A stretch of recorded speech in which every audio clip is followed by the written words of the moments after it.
Bueno, pues muy buenos días.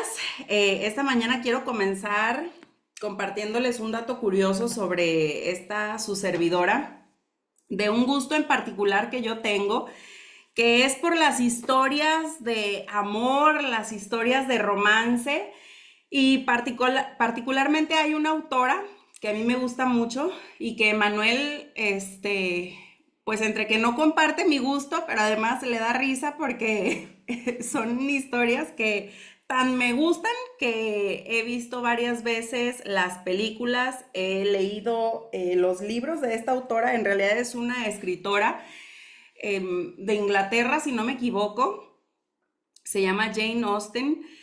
Es de Inglaterra de hace muchos años y una de las razones por las que me gusta tanto, quizás haya quien ha leído alguna de sus novelas y diga, ay no, la verdad es que son muy lentas, es demasiado lento para mí, pero miren que a mí lo que me llama mucho la atención de sus historias es cómo desarrolla historias de amor que son tan profundas, por así decirlo, que si tú ves una de sus películas, por ejemplo, quizás has escuchado de las más conocidas, Orgullo y Prejuicio, si tú ves la película, en la película creo que ni una sola vez los protagonistas se dan un beso. Creo que el acto así más, la expresión más grande de amor es cuando le besa la mano y se acercan frente con frente, pero ahí es donde yo digo, está tan bien desarrollada la historia que aunque las expresiones de afecto no son como lo que hoy vemos en las películas, donde son ya tan gráficas, donde dejan tan poco a la imaginación, que verdaderamente, por lo menos a una servidora, me causa como tanta emoción ese acercamiento porque viene desde sentimientos profundos, ¿no? Y les digo todo esto porque ahora me encuentro leyendo una novela de ella que se titula, creo que no se alcanza a ver, Sensatez y Sentimiento. Todavía no la termino, es más, yo creo que no llego ni a la mitad. Así de tiempo en tiempo, cuando tengo como que un espacio, un huequito libre, le voy dando avanzaditas. Pero justo quise titular el día de hoy esta enseñanza inspirada en este título, aunque debo admitir, no es que me haya inspirado en la historia, porque no voy tan avanzada como para saber de qué va o en qué va a terminar. Sin embargo, inicié con esto porque hoy quiero hablar de algo, un aspecto que se menciona mucho, se advierte mucho en la Biblia al respecto y creo que es un aspecto de nuestro carácter tan necesario, tan indispensable y de aplicación tan práctica que pido a Dios que para ti, así como lo fue para mí y lo ha sido el desarrollar este tema, sea muy edificante. Y bueno, como te decía, el título es Sensatez y Sentimiento.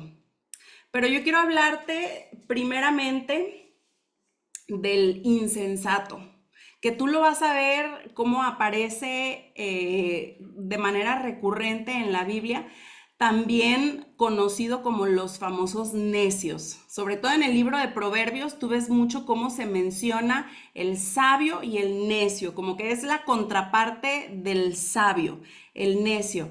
Y se hace mucha advertencia en cuanto a los insensatos, básicamente, como aquellas personas que rechazan la sabiduría de Dios, que actúan con arrogancia, con impulsividad, con desprecio por la verdad. Y si tú volteas hoy a ver muchas de las corrientes filosóficas de nuestra cultura actual, tiende mucho a la insensatez, tiende mucho a la necedad.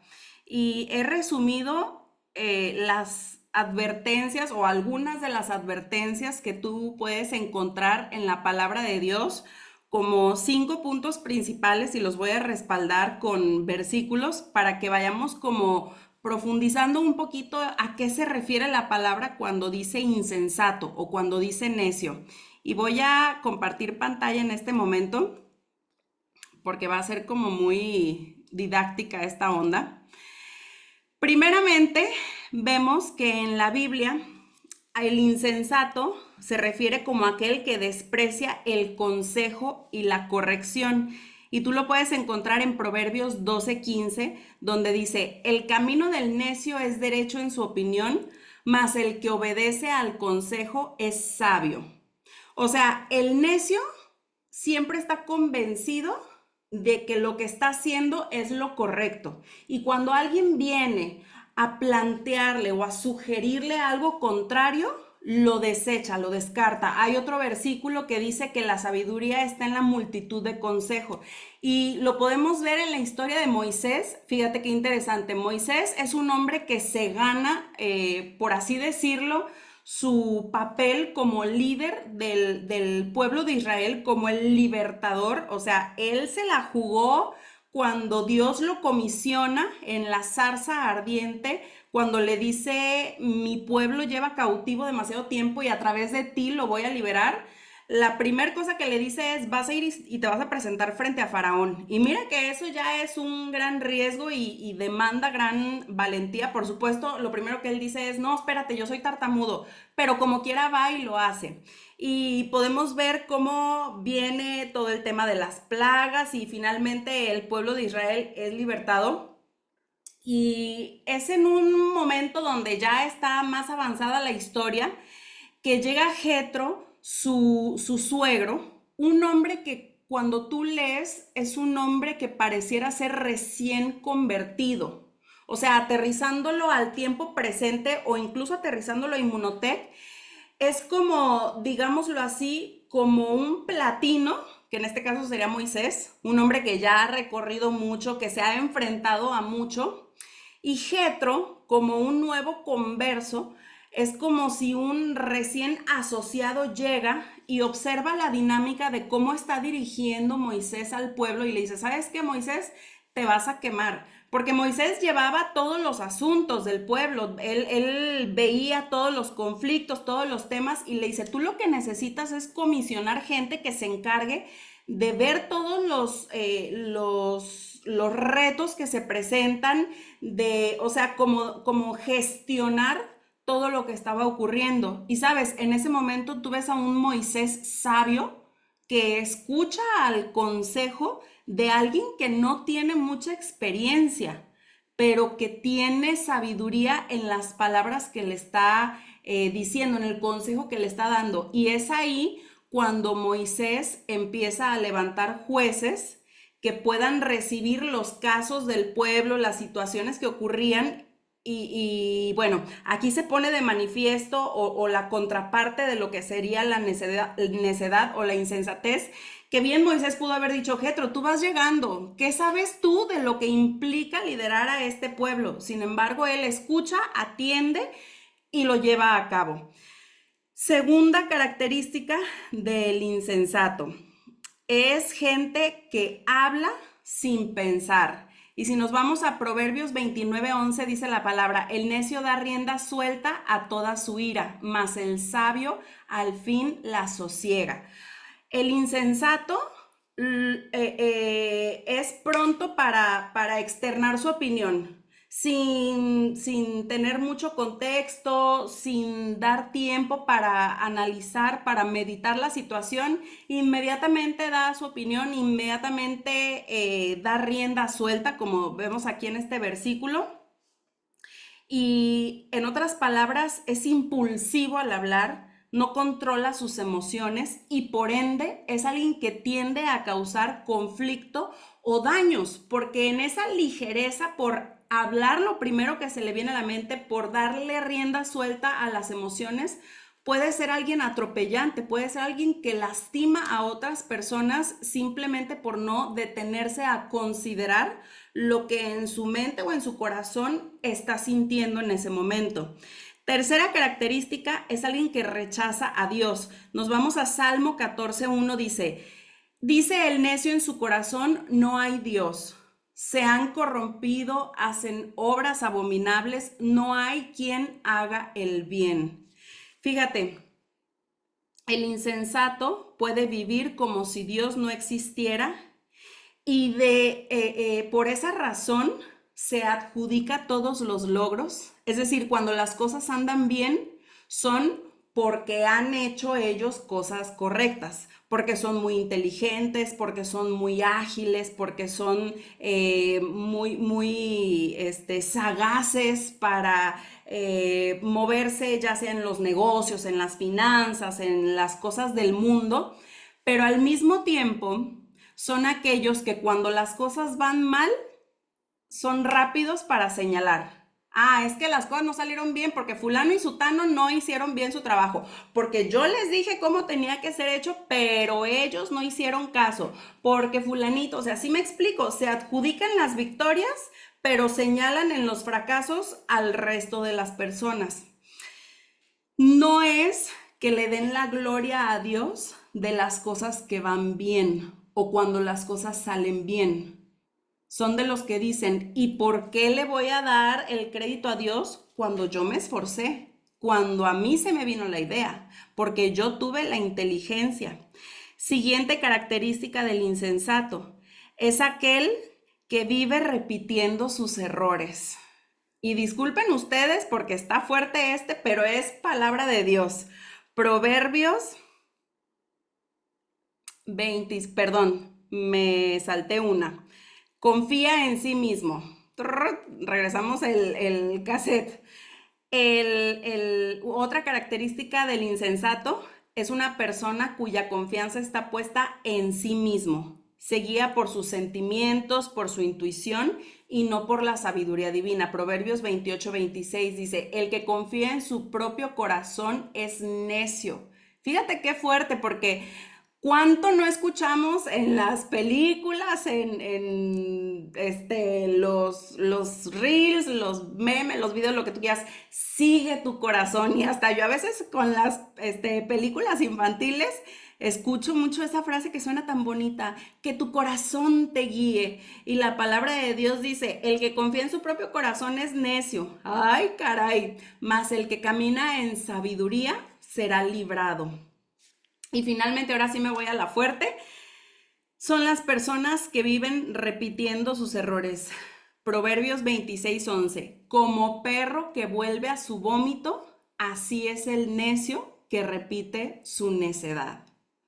Y no sé tú, pero a mí esto se me hace como, ay, si está fuerte, como perro que vuelve a su vómito, así es el necio que repite su necedad.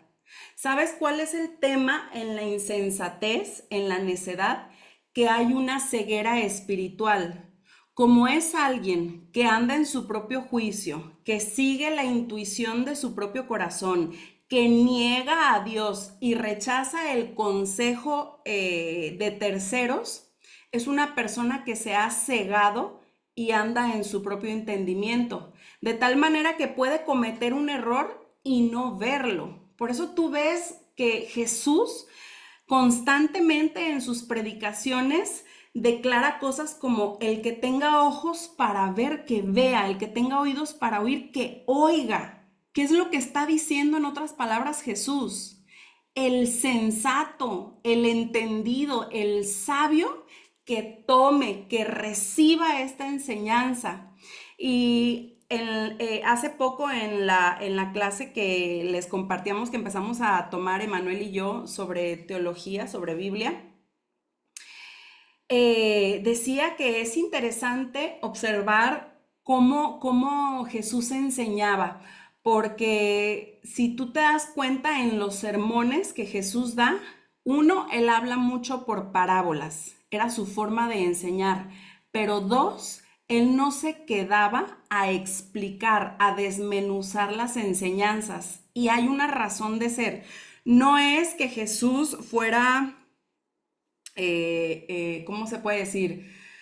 Alguien desinteresado, alguien que no le importaba que las personas tuvieran entendimiento sobre los principios del reino, sobre el amor de Dios, sino que hay una característica con el insensato, con el necio. es el que está resistiendo el conocimiento. Está resistiendo a Dios principalmente y por consecuencia resiste el conocimiento verdadero. Y uno de los actos más grandes de amor que Jesús tenía para con esas personas era no querer colonizarlos, no querer gobernarlos. Tú ves a un Dios que no se impone sobre las personas. Tú ves en la parábola del hijo pródigo a un padre que no obliga al hijo a que se quede. ¿Recuerdas? Te decía hace 15 días que cuando el hijo pródigo le pide la herencia, el padre pudo haberle dicho al hijo, estás tonto, claro que no te voy a dar tu herencia, te vas a ir a perder, ¿cómo se te ocurre? Pero por amor a él le dice, está bien, eso quieres, te lo doy. ¿Y qué pasa? El hijo se va, se pierde, cae en la miseria y vuelve voluntariamente. Entonces, Jesús, ¿qué hacía? Daba la enseñanza y decía, el que tenga oídos para oír, o sea, el que esté listo para entrar en este grado de sabiduría, en este grado de entendimiento. Y se iba. Él continuaba con su camino, respetaba. Ahora, cualquiera de nosotros, incluso yo, soy la primera en confesar, cuando me he topado con personas que se resisten al evangelio, que se resisten a las verdades de Jesucristo, ahí me quedo, me planto y digo, no, es que Dios te ama y ni modo de que este se pierda. Por amor a Él, Dios quiere que se quede. Y ojo, no es que por otro lado uno diga, pues me vale, friégate y vete al infierno. No. Pero a veces ese amor humano que tenemos hacia las personas nos lleva a entrar en debates, a entrar en contiendas, a quererle abrir los ojos al necio que está pensando equivocadamente. Y realmente, no sé si has visto estas pulseritas o esta frase que dice, "What would Jesus do?" ¿Qué haría Jesús? ¿Sabes? Jesús, si entrara en una conversación con el insensato, con el necio que resiste a su enseñanza, lo único que haría sería el que tenga oídos para oír, que oiga y se iría. No pelearía con esa persona. Entonces, aquí podemos ver de manifiesto que la insensatez, que la necedad produce una cierta manera de conducirse, pero también un cierto resultado, provoca resultados en la vida. Y el tema aquí es que la necedad espiritual no nada más afecta al necio, sino que también puede afectar a los que le rodean. Y tú ves en la palabra de Dios diferentes momentos, situaciones en las que personas movidas desde la insensatez producen perjuicios en contra de su familia, de su pueblo, de su gobierno, de diferentes escenarios, por así decirlo, ¿no? Ahora, ¿qué es lo contrario a la necedad? La sabiduría. Y esta sabiduría o esta sensatez que viene como la suma o el producto de la sabiduría más el discernimiento más la humildad, produce paz, justicia y bendición. La buena noticia, y es donde me quiero enfocar porque el tema no se llama insensatez, se llama sensatez y sentimiento. La buena noticia es que cuando un sensato se levanta, así como un necio puede traer destrucción y perjuicio a los que le rodean, ¿qué crees? ¿Cuánto más cuando se levanta un sensato puede traer bendición, restauración y, escucha esto, salvación a los que le rodean? Y esas son las buenas nuevas. Y me voy a ir a ejemplos de los muchos que tú puedes encontrar en la palabra de Dios. Voy a aterrizar y voy a tratar de ser breve. Sí te voy a invitar a que los leas porque son pasajes muy hermosos, muy profundos, donde tú ves cómo personas movidas desde la sensatez tienen aciertos impresionantes que provocan salvación para comunidades, para pueblos, para grupos de personas y que son características o revelan características que nosotros debemos buscar frutos que se den en nosotros.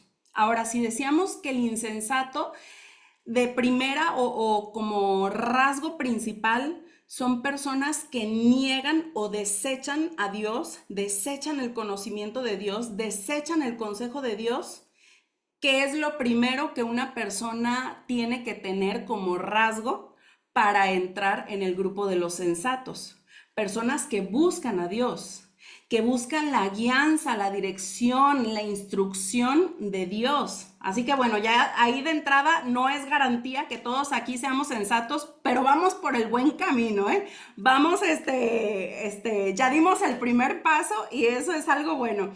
Y vamos a empezar con una historia que viene en el libro de Hechos, que te lo voy a resumir. Es sobre el apóstol Pablo. Es un momento en el que Pablo ya fue apresado y a Pablo lo van a transportar a Roma, donde va a ser llevado a un juicio. Fue apresado por el Imperio Romano. Y entonces para transportarlo hasta Roma tienen que hacerlo por vía marítima. Y digamos que el centurión encargado de transportarlo es un hombre que se llama Julio. Él es el que lo va a llevar. Y es un viaje con muchas adversidades, con muchas dificultades, hablando literalmente del clima, de la tempestad. Pero es bien curioso porque Pablo no solamente, o sea, Pablo no es un experto en navegación marítima, estamos de acuerdo. Es un experto evangelizando, es un experto teniendo relación y comunión con el Espíritu Santo. Pero mira, a mí me llama mucho la atención porque de repente hay personas que desacreditan gente y el otro día lo escuchaba. No traigo en este momento bien claro sobre qué fue el tema, pero alguien que se desacreditó de poder dar un buen consejo porque no estaba en esa situación o no era algo en lo que tuviera experiencia. Y justo yo le traía el ejemplo de Pablo, le decía, mira, cuando tú eres alguien que tiene comunión e intimidad con Dios, hay una sabiduría que viene de lo alto que te califica para poder aconsejar aún en aquellas áreas donde quizás no es tu expertise. Y prueba de ello es el apóstol Pablo. ¿Sabes que la persona que más escribe sobre matrimonio en el Nuevo Testamento es el apóstol Pablo, que nunca se casó? Y a lo mejor si tú y yo hoy, para los que están casados, si tuviéramos alguna situación matrimonial y requiriéramos consejería, por lógica, iríamos quizás con alguien que lleva muchos años de casado, que tiene un buen matrimonio, que tiene un matrimonio estable, qué sé yo, o sea, nos buscaríamos a alguien con esos rasgos, ¿no? Sin embargo, ¿qué pasa si nosotros desde ese criterio nos fuéramos a buscar a alguien que tiene, voy a decir un ejemplo, 40 años de casado, pero que a lo mejor en casa ni siquiera duerme en la misma habitación? No sé si has escuchado de personas con esa historia, ¿no? Que llevan muchísimos años casados, pero casados de que no se han divorciado, pero no en unidad en su casa, que quizás llevan años sin tener realmente una relación, un vínculo.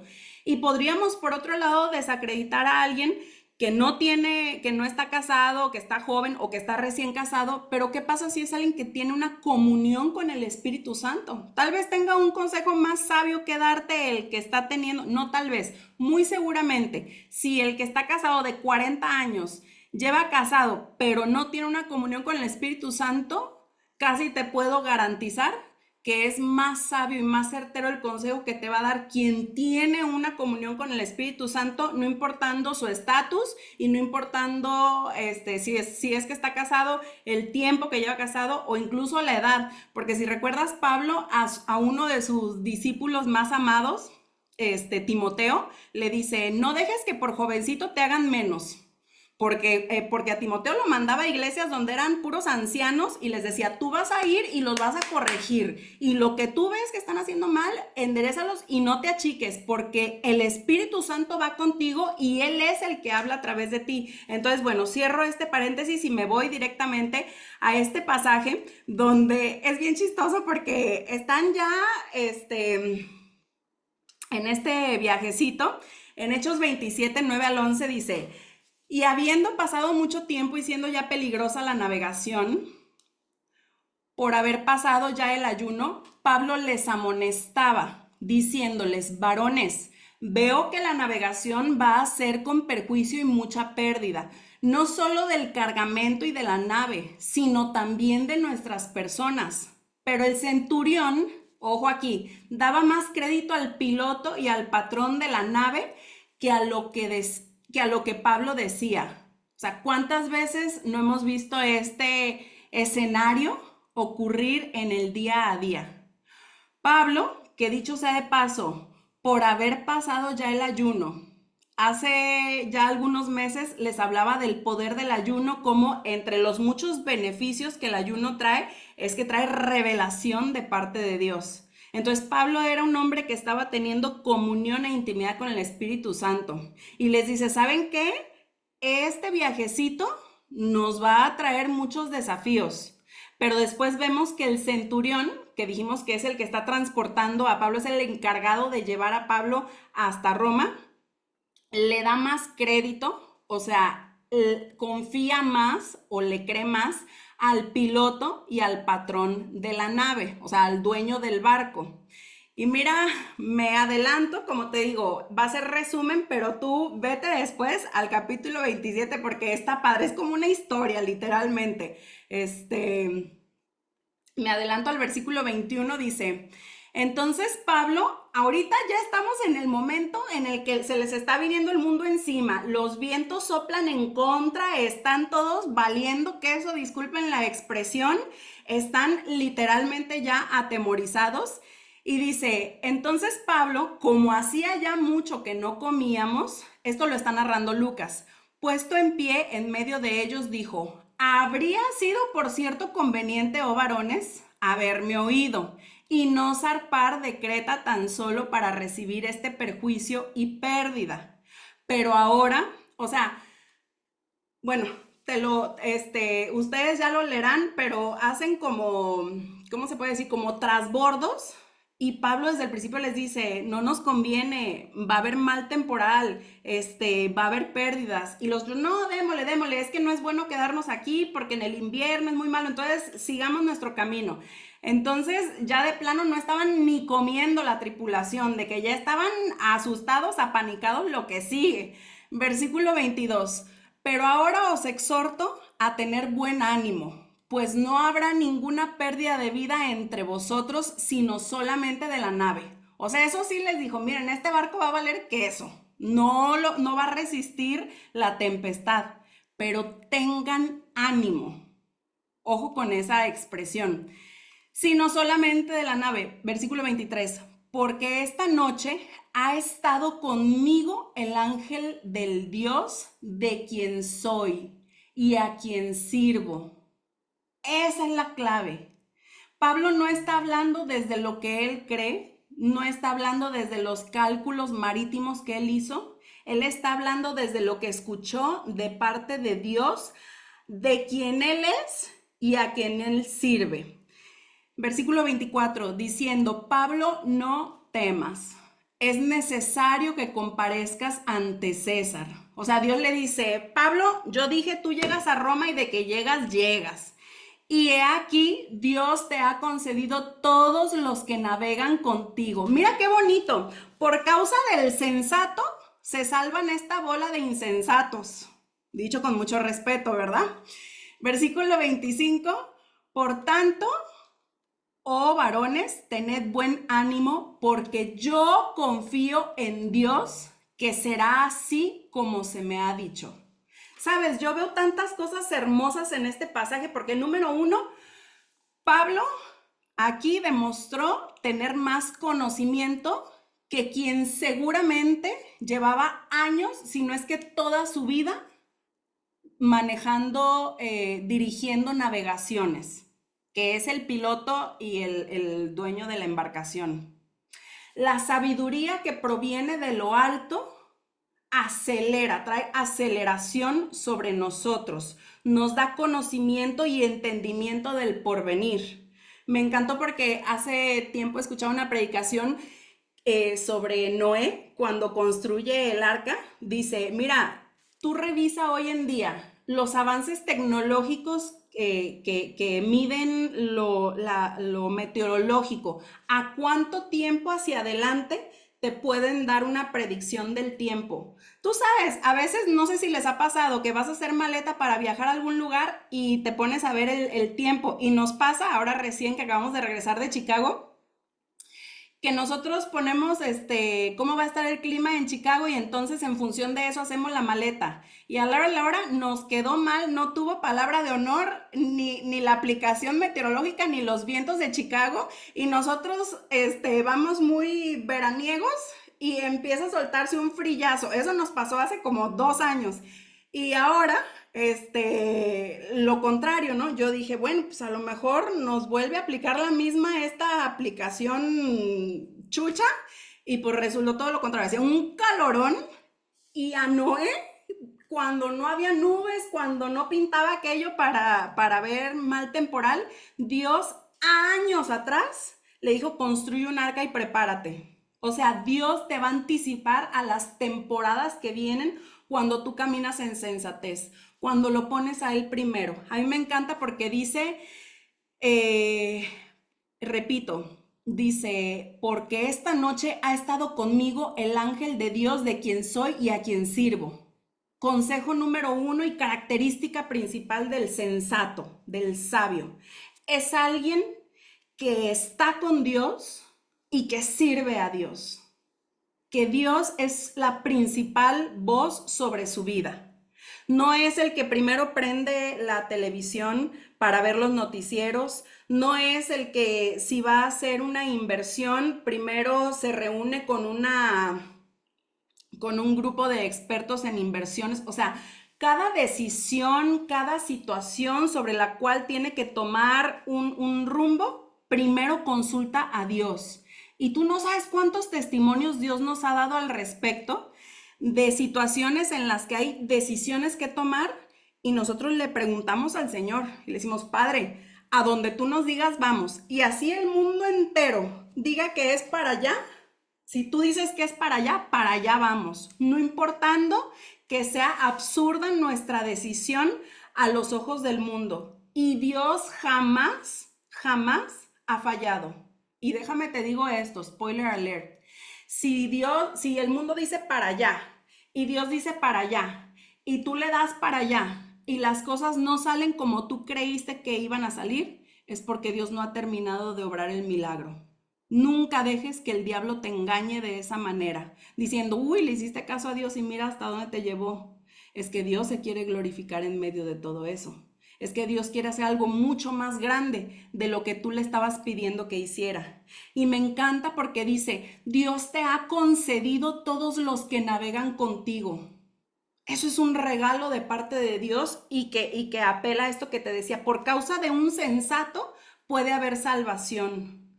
Dios le concedió a Pablo que no murieran los que navegaban con él. No es que estuvieran bajo su mando, porque recuerda esto, ahí Pablo va como un preso, no va como el líder de la embarcación, no va como el dirigente, no va ni siquiera como hombre libre humanamente hablando. Él va a un juicio a Roma, pero Dios pone bajo su autoridad porque él se ha puesto bajo la autoridad de Dios. Quien no sabe ponerse bajo la autoridad de Dios, nunca va a poder estar verdaderamente en autoridad. Y no es que estés persiguiendo la autoridad. La autoridad es algo que solamente Dios te puede conceder y la reserva para los sensatos. Incluso hay un pasaje que no lo traigo ahorita a memoria, pero dice que aún la riqueza de los, no sé qué palabra usa, pero de los malos, Dios la guarda para dársela a los buenos. Tampoco me acuerdo qué palabra usa, pero ahí búsquenla. Miren, esto es a propósito para que ustedes se metan más a las escrituras y escudriñen. Y me encanta porque dice, porque yo confío en Dios.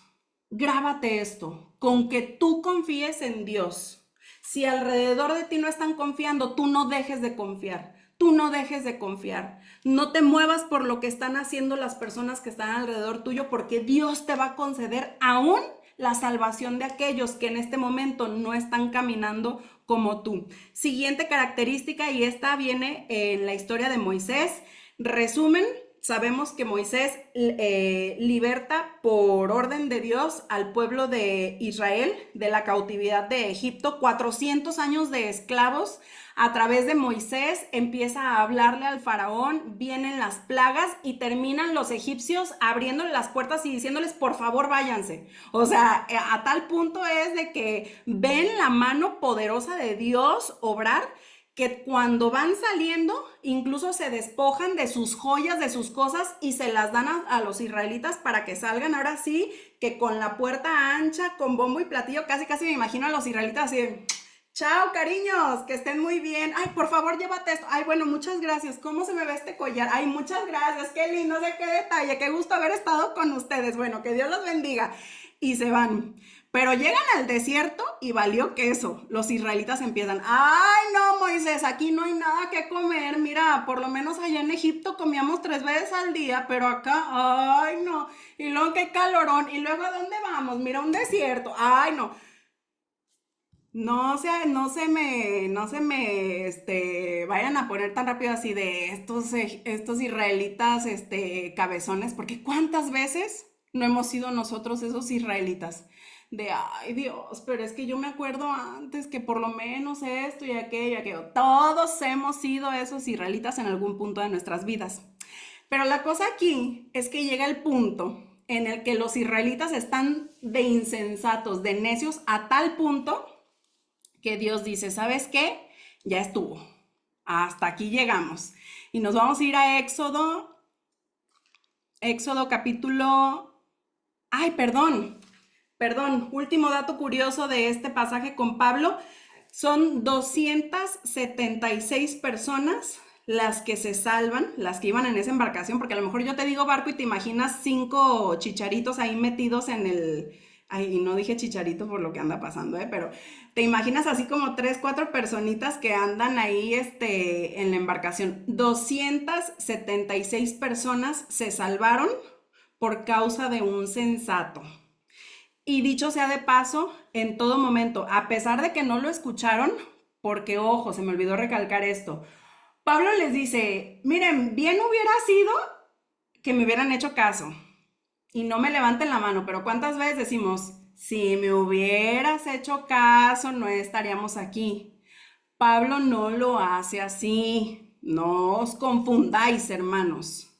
Pablo dice, miren, bueno hubiera sido que me hubieran hecho caso, pero venga, ánimo, coman, no se desanimen. A mí ya Dios me dijo que vamos a sobrevivir, que ni un cabello, versículo 34, ni aún un cabello de la cabeza de ninguno de vosotros perecerá. O sea, el sensato no nada más tiene comunión con Dios, dirección y revelación de Dios, sino que no se envanece y no se jacta de esa revelación, sino que utiliza esa revelación para darle ánimo al que no está viendo, porque los otros estaban apanicados, no querían ni comer del terror que traían. Sin embargo, él les dice, tengan ánimo, coman, vamos a estar bien, vamos a llegar. Y al final, 276 personas se salvaron por causa de este sensato. Ahora sí, nos vamos con Moisés. Éxodo 32, del 8 al 11, y me voy a saltar hasta el versículo 14. Dice, pronto se han apartado del camino. Esto es Dios diciéndole a Moisés, pronto se han apartado del camino que yo les mandé. Se han hecho un becerro de fundición y lo han adorado y le han ofrecido sacrificios y han dicho, Israel, estos son tus dioses que te sacaron de la tierra de Egipto. Dijo más Jehová a Moisés, yo he visto a este pueblo que por cierto es pueblo de dura cerviz. En otras palabras, es un pueblo cabezón, es un pueblo insensato. Ahora pues, déjame que se encienda mi ira en ellos y los consuma. Y de ti yo haré una nación grande. O sea, le dice Moisés, tú, te excluyo a ti de esto que yo estoy teniendo en contra de ese pueblo insensato. Versículo 11. Entonces Moisés oró en presencia de Jehová su Dios. Mira, tenía todas las razones porque el pueblo primero le reclamó a Moisés. O sea, no creas que primero despotricó contra Dios. Primero le dijo, Moisés, ¿por qué nos sacaste de Egipto? O sea, Moisés hubiera sido, y tal vez si yo fuera Moisés, y Dios me dice, ¿sabes qué? Voy a darles chicharrón a todos estos insensatos, pero no te preocupes, de ti voy a hacer una nación grande. A lo mejor yo le diría, ay, sí, señor, la neta, sí, a la fregada, a mí ya me enfadaron estos cabezones, nomás se la pasan reclamando todo el día, se la pasan echándome la culpa. ¿Y sabes qué hace Moisés? Empieza a negociar con Dios. No sé si la palabra puede ser negociar, pero es en favor de ellos que empieza a dialogar con el Señor. Y el versículo 14 dice, entonces Jehová se arrepintió del mal que dijo que había de hacer a su pueblo. Ahora quiero hacer la aclaración. Arrepintió no es según lo entendemos humanamente, como que hiciste algo y chin, ay no, mejor no lo voy a hacer. Este arrepentimiento es que cambia de opinión, no es desde un razonamiento humano, sino desde un razonamiento divino. Pero lo que se está poniendo de manifiesto aquí es que por causa de un sensato, Dios cambia de opinión. Y esto para ti, para mí, tiene que ser muy esperanzador y al mismo tiempo tiene que colocarnos en la postura correcta. La sensatez tiene que ser caracterizada por la compasión hacia otros. El pueblo de Israel había sido muy malagradecido con Moisés, pero cuando Dios les dice, los voy a consumir, Moisés le dice, Señor, no lo hagas. Señor, tú fuiste poderoso, tú lo sacaste de Israel, tu fama ha crecido, hay más pueblos que te conocen, por favor, perdónalos, no hagas mal con ellos. Y entonces Dios cambia de opinión. En verdad, la postura de alguien sensato que tiene una comunión con Dios es también de alguien que siente compasión por el que está siendo insensato, por el que está siendo necio. Y ahora nos vamos con la historia de Esther. Vayan después y lean el libro de Esther, pero básicamente es la esposa del rey Asuero que como brazo derecho tiene a un hombre perverso, malo llamado Amán, que quiere destruir a todos los hebreos y lanza un edicto o su intención es lanzar un edicto para acabar con el pueblo hebreo. Mardoqueo, que es el tío de Esther, le dice, Esther, pilas, porque aquí nos van a matar a todos y tal vez para esto Dios te ha colocado como la reina de este pueblo. Entonces Esther lo que hace es que dice, ¿sabes qué? Si es cierto, estoy dispuesta a jugármela. Y si tú lees en el libro de Esther, capítulo 4, versículo 16, le dice Esther a Mardoqueo, ve y reúne a todos los judíos que se hallan en Susa y ayunad por mí y no comáis ni bebáis en 3 días, noche y día. Yo también con mis doncellas ayunaré igualmente y entonces entraré a ver al rey, aunque no sea conforme a la ley. Ojo, conforme a la ley quiere decir que si el rey no te mandaba llamar y tú te presentabas delante de él, podía representar una grave ofensa que pudiera llevarte incluso a la muerte.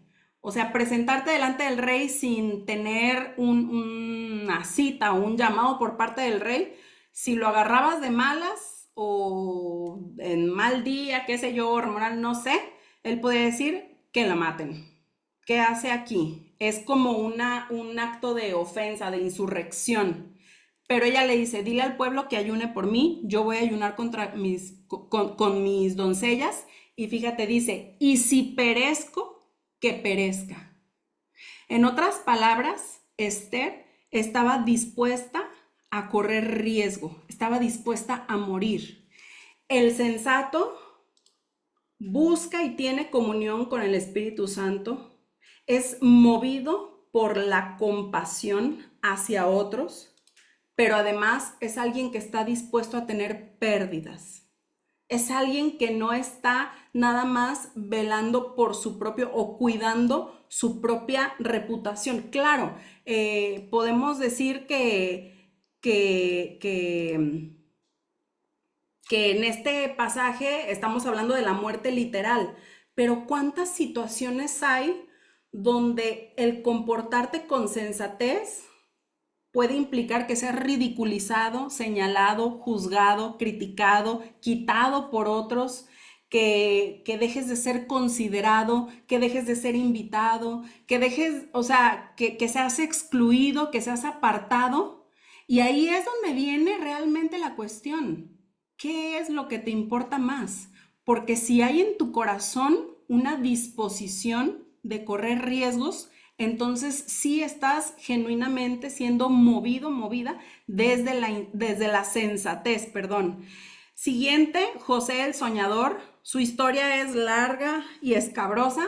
Empieza con José teniendo sueños de cómo un día sus hermanos se iban a inclinar ante él, su papá también. José era favorecido por el papá, ya de entrada los hermanos le tenían envidia y de pilón José les dice, pues fíjense que soñé que ustedes se inclinaban delante de mí. O sea, la verdad no fue muy sabio, ¿verdad? También José, pues ¿quién te manda? Pero el punto es que le agarran tirria a los hermanos a tal punto que salen a cazar un día, lo lanzan a la cisterna y a una cisterna lo venden y van con el papá y le dicen, ¿qué crees? Que José se murió. O sea, el papá pensó que José estaba muerto. José entonces, al ser comprado, pues, se convierte en esclavo, después está en prisión, estando en prisión, al copero del rey, que también estaba en prisión en ese tiempo, le interpreta un sueño y el copero le dice, wow, muchísimas gracias. Y le dice José, no, pues de qué, mira, nomás te encargo un favor, el día que estés junto al rey, dile que si pues, me pueden liberar, porque la verdad estoy injustamente metido aquí en la cárcel. ¿Y qué crees? Sale libre el copero, llega con el rey y ay, ¿qué le iba a decir? Ay, pues quién sabe, no me acuerdo. Y se le olvida al señor. Y entonces José se queda en la cárcel pasando más tiempo. Y entonces un día el rey sueña algo y dice, ¿quién que me interprete mis sueños? ¿Y qué crees? Que al copero se le regresa la memoria y dice, ay, ¿sabes qué? Yo conocí a alguien en la cárcel que tiene el don de interpretar sueños. Y entonces, a ver, pues tráemelo. Lo llevan, resulta que le interpreta cabalmente un sueño que ninguno del equipo de asesores del rey pudo hacer y entonces empieza a ganar José favor y gracia delante de Faraón al punto, ¿sí es Faraón? Del rey, no me acuerdo. Ay, miren, no puedo retener tantas cosas ahorita, disculpen ustedes, pero vayan a la historia, está en Génesis.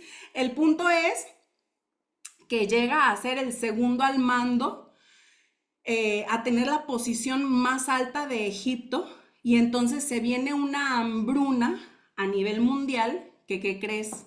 Que donde estaban los hermanos y el papá se quedan las tierras áridas, dejan de tener que comer y entonces van los hermanos a buscar porque resulta que en Egipto hay, sí tienen recursos, sí tienen comida y cuando van, ¿quién creen que es el que tiene, es el mandamás de ahí?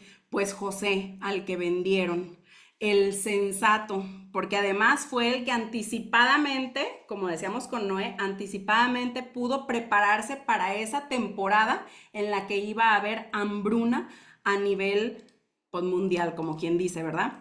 Y nada más me voy a ir al libro de Génesis, capítulo 47, versículo 11 y 12. Dice, así José hizo habitar a su padre y a sus hermanos y les dio posesión en la tierra de Egipto, en lo mejor de la tierra, en la tierra de Ramesés, como mandó Faraón, y alimentaba José a su padre y a sus hermanos y a toda la casa de su padre con pan según el número de los hijos. Mira, a lo mejor yo te digo que José alimentó a sus hermanos y a su padre y te imaginas así como que llegaron 5 o 6 personas. Venía un ejército porque eran los hermanos con sus esposas, con sus criados, con sus triques, con sus chivas, con todo. O sea, era un mundo de gente, pero tenía tanta gracia y tanta estima de parte de Faraón, José, que le dijo, los que sean, tráetelos. Y no nomás se los trajo para que comieran, que no padecieran, sino que además los colocó, los posicionó en el mejor territorio.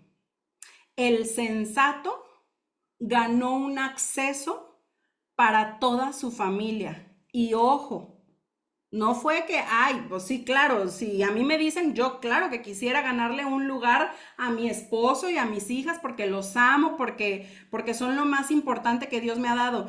pero estamos hablando de los que lo vendieron. Estamos hablando de los que fueron con su papá y le dijeron a tu hijo lo devoró un león, que una cosa así.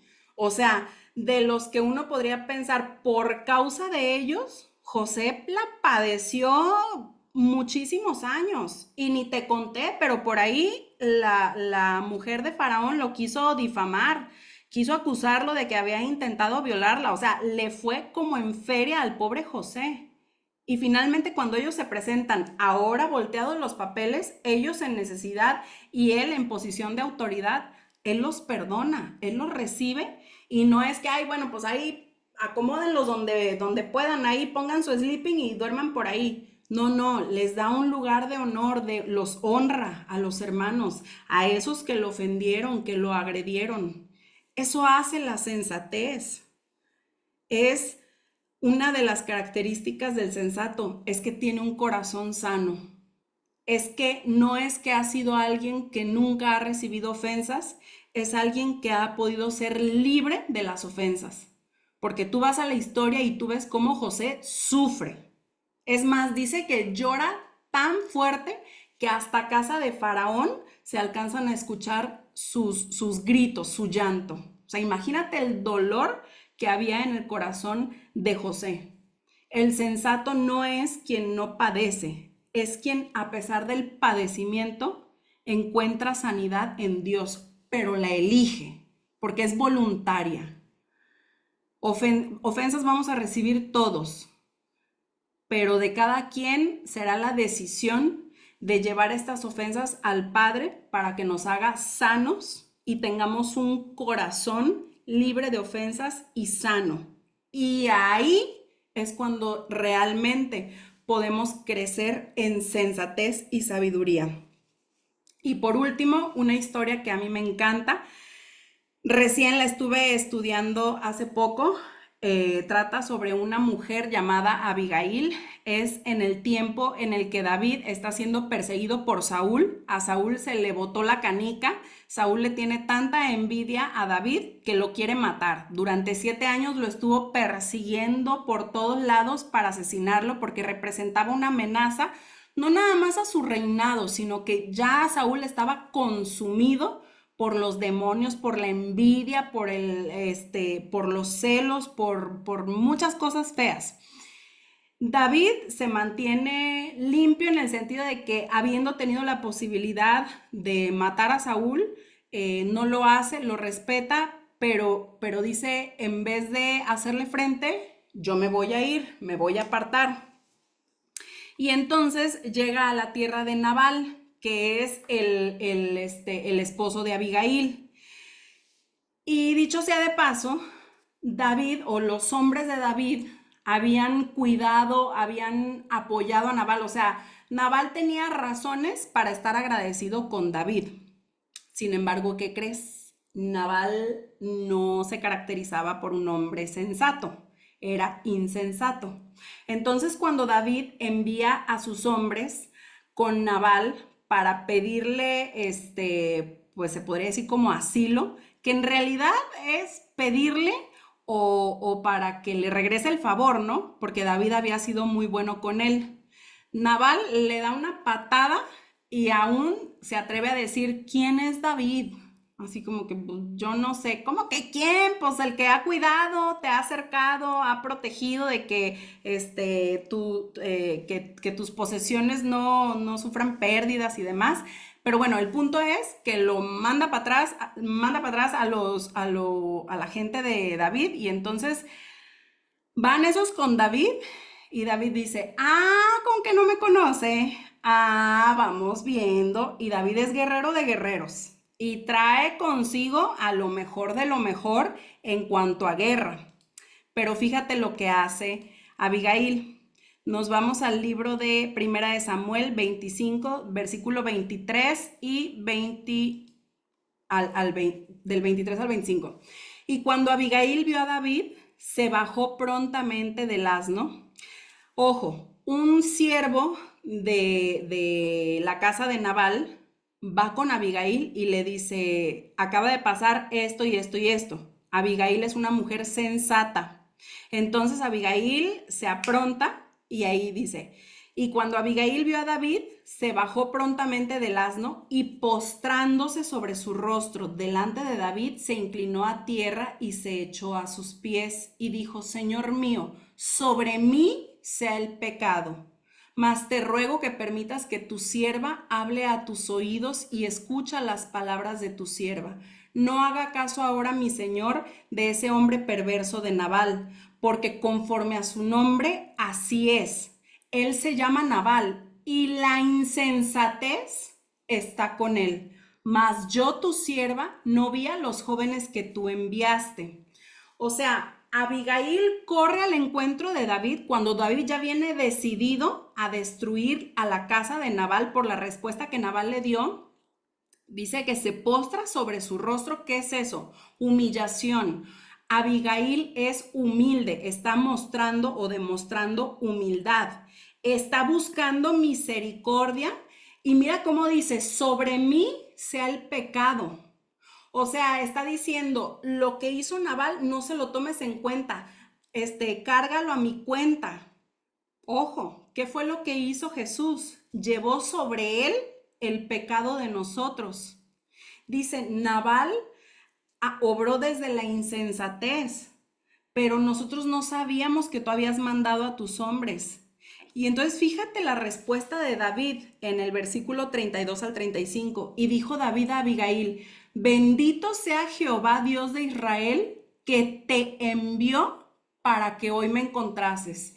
Y bendito sea tu razonamiento, y bendita tú que me has estorbado hoy de ir a derramar sangre y a vengarme por mi propia mano.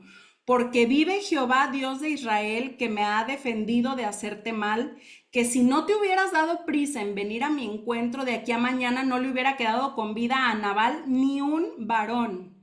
Y recibió David de su mano lo que le había traído, y le dijo: sube en paz a tu casa, y mira que he oído tu voz y te he tenido respeto.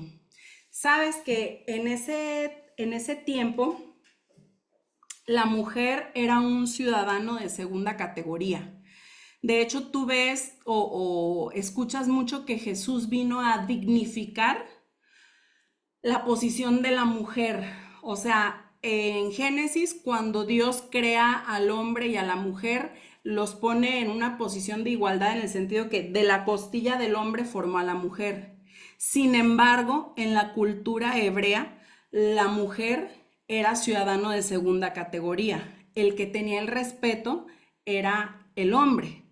Pero ¿cómo la sensatez tiene tal impacto a los ojos de David que, si tú te fijas, en repetidas ocasiones declara bendición sobre ella? Si te fijas, dice: bendito sea tu razonamiento, bendita tú. Y después, en el versículo 35 dice: sube en paz a tu casa y mira que he oído tu voz y te he tenido respeto. Sabes, hay muchas situaciones en las que la insensatez va a producir consecuencias adversas, pero gloria al Señor, que está esperando que una persona sensata se levante para traer salvación a un hogar, a una familia, a un pueblo, a una empresa, a un equipo, a una ciudad, a una iglesia, a una comunidad. Escucha lo que estoy hablando, porque vas a encontrarte en muchas situaciones. Y aún me atreví a decir iglesia, porque ¿qué crees? Donde haya humanidad, va a haber insensatez. Pero en ti está la decisión de andar en sensatez. ¿Cómo? Como buscando comunión con Dios, primeramente, teniendo compasión por otros, estando dispuesto a correr riesgos, a morir a tu carne, teniendo un corazón sano, libre de ofensas, siendo humilde, buscando la misericordia de Dios. O sea, son características que van a costar trabajo, pero que van a producir gran fruto, porque van a traer salvación. Donde está un sensato, hay salvación. Y lo que el Espíritu Santo me ponía es que no nada más esto tiene muchas aplicaciones en el día a día, en la vida práctica, sino que, óyeme bien esto, porque yo sé que mientras te leo estas historias, tendemos nosotros a asociarnos con el sensato y a decir, qué tremendo el insensato, qué cabezón. Pero tú no tienes capacidad de andar en sensatez si no reconoces primero lo insensato que hay en ti. Si nosotros creemos que nosotros somos el sensato o la sensata de la historia, estamos caminando en soberbia, con este complejo mesiánico, con esta superioridad moral. Y si algo distinguió a nuestro Maestro Jesucristo, es que fue el humilde, fue el primero en entregarse, fue el primero en morir, fue el primero en servir, fue el primero en lavar los pies. Lo primero que necesitamos hacer es inclinarnos, humillarnos delante de Dios y decir, perdóname porque la primera insensata de esta historia he sido yo. Estoy pidiendo sensatez sobre esta situación, sobre mi familia, sobre mi matrimonio, sobre mi equipo, sobre mi patrocinador, sobre mi pastor, sobre mi gobernador, sobre mi presidente. Y yo he andado en insensatez. Hay unos libros que yo les recomiendo ampliamente, que es una serie, el esposo que ora, la esposa que ora, los padres que oran por los hijos, y a mí me encanta. Yo empecé, obviamente, conocí esta serie por la de El poder de la esposa que ora. Y sabes que la primer oración que viene en este libro, donde el propósito de quien lo compra y lo lee es orar por su esposo, generalmente para que Dios lo cambie, la primera oración que te pone la autora es la oración por la esposa. Porque dice, si la esposa no cambia, no va a haber cambios en el esposo.